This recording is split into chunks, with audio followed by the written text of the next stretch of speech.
जीवन का अधिकार।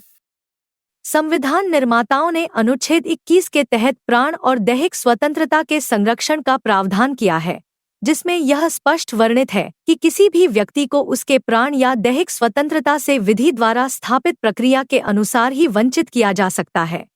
इसका सामान्यतः यह अर्थ है कि कार्यपालिका या सरकार किसी भी नागरिक के स्वतंत्रता में तभी हस्तक्षेप करेगी जब उसने देश में स्थापित किसी विधि का उल्लंघन किया हो। गोपालनवाद 1950। न्यायपालिका के अनुसार जीवन के अधिकार का अभिप्राय व्यक्ति को प्रताड़ित करना नहीं, बल्कि व्यक्ति को कैद में रखने के विरुद्ध स्वतंत्रता होनी चाहिए। इसलिए इसे जीवन के अधिकार का संकीर्ण अर्थ माना जाता है। इसके अनुसार विधायिका विधि बनाकर जीवन के अधिकार अथवा दैहिक स्वतंत्रता समाप्त कर सकती है। न्यायपालिका का कार्य केवल यह देखना है कि किसी व्यक्ति को विधि के उल्लंघन के बिना तो दंडित नहीं किया गया है। विधि उचित है अथवा अनुचित यह न्यायपालिका के विचार का विषय नहीं है। न्यायपालिका ने अनुच्छेद 21 में वर्णित अधिकारों की व्याख्या किया है।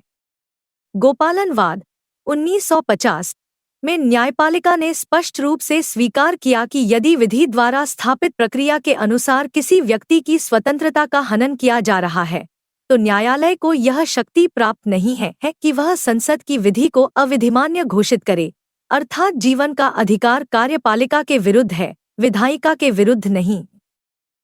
जब विधायिका कानून के द्वारा जीवन के अधिकार को समाप्त कर दे, तो न्यायालय संरक्षण प्रदान नहीं कर सकता। गोपालनवाद में न्यायपालिका ने यह स्पष्ट रूप में माना कि उसका कार्य यह देखना है कि किसी व्यक्ति से कार्यपालिका विधि के अभाव में जीवन का अधिकार न छीने। न्यायपालिका ने स्वतंत्रता के अधिकार अनुच्छेद 19 एवं अनुच्छेद 21 को अलग अलग माना। न्यायपालिका के अनुसार जीवन के अधिकार में जीवन एवं दैहिक स्वतंत्रता का अधिकार है, जबकि अनुच्छेद 19 में विशिष्ट प्रकार की स्वतंत्रताओं का उल्लेख है। इसलिए दोनों एक दूसरे से अलग हैं। जीवन के अधिकार की इसी प्रकार की व्याख्या न्यायपालिका के द्वारा आपातकाल के दौरान भी की गई और उच्चतम न्यायालय ने कहा कि आपातकाल के दौरान मूल अधिकार निलंबित कर दिए गए थे। इसलिए न्यायपालिका इन अधिकारों की रक्षा करने में समर्थ नहीं थी। हेवियस कॉर्पस वाद 1976 में न्यायपालिका ने आपातकाल में व्यक्ति के जीवन के अधिकार की रक्षा करने में अपनी असमर्थता व्यक्त की, क्योंकि न्यायपालिका के अनुसार विधायिका को विधि निर्माण करने का अधिकार प्राप्त है। अतः न्यायपालिका ने विधि द्वारा स्थापित प्रक्रिया का पालन किया। मेनका गांधी वाद 1978। संविधान में यह उल्लिखित है कि विधि द्वारा स्थापित प्रक्रिया से ही व्यक्ति के जीवन एवं दैहिक स्वतंत्रता का उल्लंघन किया जा सकता है। परंतु मेनका गांधी वाद में विधि द्वारा स्थापित प्रक्रिया को परिवर्तित करके विधि की उचित प्रक्रिया का प्रयोग किया। न्यायपालिका ने इस वाद में विधि की उचित प्रक्रिया की संकल्पना का प्रयोग किया। इस वाद में न्यायपालिका ने विधि की उचित प्रक्रिया का प्रतिपादन किया, जो अमेरिकी विधि में वर्णित है। दूसरे शब्दों में, न्यायपालिका ने यहाँ विधि के औचित्य का परीक्षण किया। 7 न्यायाधीशों की बेंच ने पहले के गोपालनवाद के निर्णय को परिवर्तित करते हुए कहा कि विधायिका को विधि के निर्माण का अधिकार है, परंतु विधायिका द्वारा निर्मित विधि तार्किक, उचित एवं औचित्यपूर्ण होनी चाहिए, न कि मनमानी और भेदभावपूर्ण। अतः जीवन का अधिकार कार्यपालिका के अलावा विधायिका के विरुद्ध भी पाया जाता है। यदि विधायिका किसी अतार्किक विधि के द्वारा जीवन के अधिकार को छीनने का प्रयत्न करे, तो न्यायपालिका इसे अवैध कर देगी। इसलिए विधायिका को विधि के निर्माण का अधिकार है, परंतु विधि उचित होनी चाहिए तथा न्यायपालिका ने इस वाद में प्राकृतिक न्याय का सिद्धांत भी प्रतिपादित किया। इस वाद में जीवन के अधिकार की उदारवादी व्याख्या की गई। जीवन के अधिकार का अभिप्राय केवल प्रताड़ना का अभाव ही नहीं, बल्कि गरिमामय जीवन यापन है। इसलिए इस जीवन के अधिकार में स्वतंत्रता, भोजन और शिक्षा का अधिकार भी शामिल है, और जीवन के अधिकार में स्वतंत्रता के अधिकार को भी शामिल किया गया। न्यायपालिका के अनुसार जीवन के ऐसे अधिकार का महत्व नहीं होगा जिसमें व्यक्ति को अभिव्यक्ति की स्वतंत्रता और अबाध रूप में संचरण से वंचित किया जाए। इसलिए जीवन के अधिकार का आशय गरिमामय जीवन से है, पशुवत जीवन से नहीं। गोपालनवाद में दिए गए अपने निर्णय को पलटते हुए न्यायपालिका ने कहा कि जीवन का अधिकार अनुच्छेद 21 एवं स्वतंत्रता का अधिकार अनुच्छेद 19 आपस में अंतर्संबंधित है। इसलिए जीवन के अधिकार में विशिष्ट स्वतंत्रताओं का अधिकार स्वाभाविक रूप में सम्मिलित हो जाता है। जीवन के अधिकारों की गतिशीलता। वर्ष 1980 के दशक में जनहित याचिका पब्लिक इंटरेस्ट लिटिगेशन के प्रचलन के पश्चात न्यायपालिका ने जीवन के अधिकारों की व्याख्या अत्यधिक विस्तृत रूप में की। इसलिए यह मान्यता परिवर्तित हुई कि भारत में मौलिक अधिकार केवल भाग 3 में वर्णित अनुच्छेदों में ही है। अतः निदेशक तत्व में वर्णित प्रावधान भी अधिकार ही है। न्यायपालिका ने समूचे संविधान के प्रावधान में एक आंगिक ऑर्गेनिक एकता देखी, जिसके अनुसार जीवन के अधिकार की व्याख्या करते समय निदेशक तत्वों में वर्णित प्रावधानों को भी ध्यान में रखने की आवश्यकता है।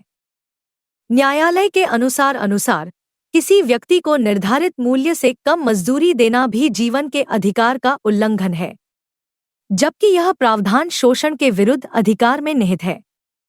न्यायपालिका के अनुसार निम्नलिखित बातें जीवन के अधिकार में अंतर्निहित हैं। शिक्षा का अधिकार।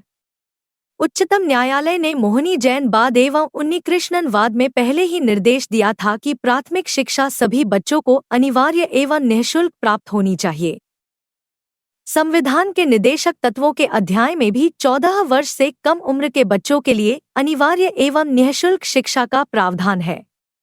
इन्हीं प्रावधानों को व्यवहार में लागू कराने के लिए संविधान में 86वां संविधान संशोधन 2002 किया गया, जिसके द्वारा अनुच्छेद 21 ए मूल अधिकारों के अध्याय में जोड़ा गया, जिसमें यह प्रावधान किया गया कि राज्य के द्वारा 6 से 14 वर्ष के बच्चों को अनिवार्य एवं निःशुल्क शिक्षा का प्रावधान किया जाएगा। आजीविका का अधिकार। वर्ष 1985 में बॉम्बे म्युनिसिपल कॉरपोरेशन के द्वारा झुग्गी झोपड़ी में रहने वाले एवं सड़क किनारे रेहड़ी लगाने वाले व्यक्तियों को हटाने का प्रयास किया गया। उच्चतम न्यायालय में ओल्गा टेलिस वाद में कहा गया कि आजीविका का अधिकार जीवन का अधिकार में शामिल है, इसलिए रेहड़ी लगाने वालों को मनमानी नहीं हटाया जा सकता है। यौन उत्पीड़न के विरुद्ध अधिकार। उच्चतम न्यायालय के द्वारा वर्ष 1997 के प्रसिद्ध विशाखा बनाम राजस्थान राज्यवाद में कहा कि यौन उत्पीड़न जीवन के अधिकार का उल्लंघन है।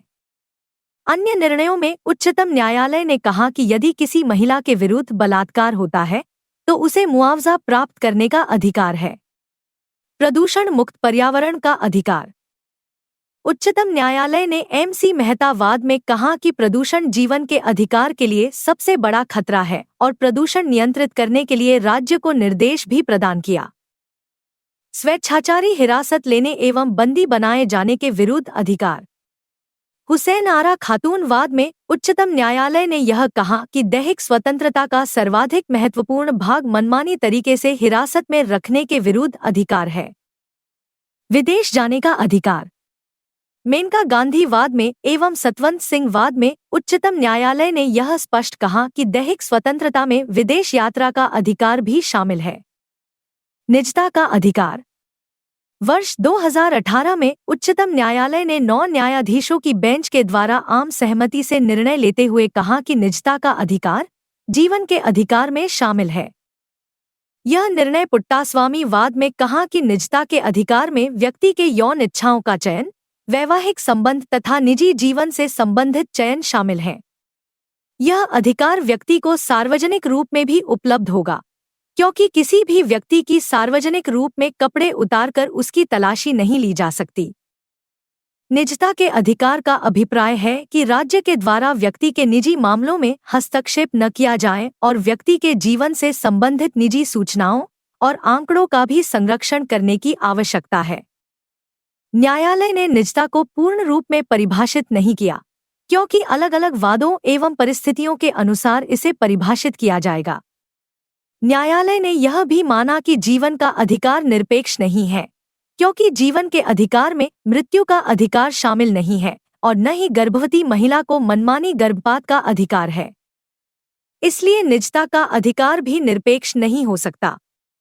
इसलिए राष्ट्रीय सुरक्षा, आतंकवाद एवं सामाजिक न्याय जैसे मामलों के लिए निजता के अधिकार को प्रतिबंधित किया जा सकता है। इच्छा मृत्यु का अधिकार। उच्चतम न्यायालय वर्ष 1996 में ज्ञान कौर बनाम पंजाब राज्यवाद में यह स्पष्ट रूप में कहा कि जीवन के अधिकार में मृत्यु का अधिकार शामिल नहीं है। इसीलिए उच्चतम न्यायालय ने इच्छा मृत्यु अथवा यूथेनेशिया को अवैधानिक माना है, परंतु उच्चतम न्यायालय ने यूथेनेशिया के नकारात्मक रूप को स्वीकार किया है, जिसके अंतर्गत व्यक्ति को प्रदान किए गए तकनीकी यंत्र जैसे वेंटिलेटर हटाए जा सकते हैं, परंतु व्यक्ति को सीधे इंजेक्शन देकर नहीं मारा जा सकता। उच्चतम न्यायालय ने वर्ष 2018 में एक महत्वपूर्ण निर्णय देते हुए कहा कि व्यक्ति को गरिमामय रूप में मृत्यु का अधिकार है। अतः व्यक्ति यदि गंभीर बीमारी से पीड़ित है तो वह अपनी मृत्यु की वसीयत विल लिख सकता है। अतः पहली बार उच्चतम न्यायालय ने व्यक्ति को अपनी मृत्यु निर्धारित करने का अधिकार दिया है, लेकिन इसके दुरुपयोग को रोकने के लिए उच्चतम न्यायालय ने इसके लिए चिकित्सक के परामर्श एवं लिखित आदेश को अनिवार्य माना है।